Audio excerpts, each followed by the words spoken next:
যেকোনো সময় petrol pump বন্ধের শঙ্কায় রাজধানীর ফিলিং স্টেশনগুলোতে তৈরি হয়েছে দীর্ঘ লাইন।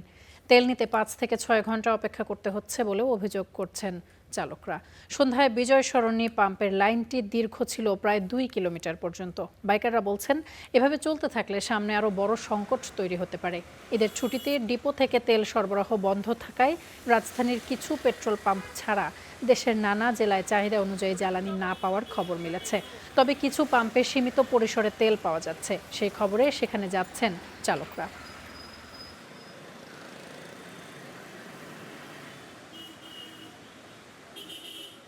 দুপুর ২:৩০ থেকে আমরা লাইনে দাঁড়িয়ে আছি এখন পর্যন্ত। এখানে ইচ্ছা ছিল যে তেলটা নিয়ে লাঞ্চ করব, কিন্তু এখন যে অবস্থা দেখা যাইতেছে ডিনার করতে পারবো কিনা ফ্যামিলির সাথে তাও সন্দেহ। ফেসবুকের নিউজে শুনতেছি যে লোকাল নাকি তেল বিক্রি হচ্ছে এবং সেটা একটু উচ্চ দামে বিক্রি হচ্ছে। এখানে ১২০ টাকা লিটার, ওইটা হয়তো ১৫০ টাকা ২০০ টাকা যে যেরকম পারে।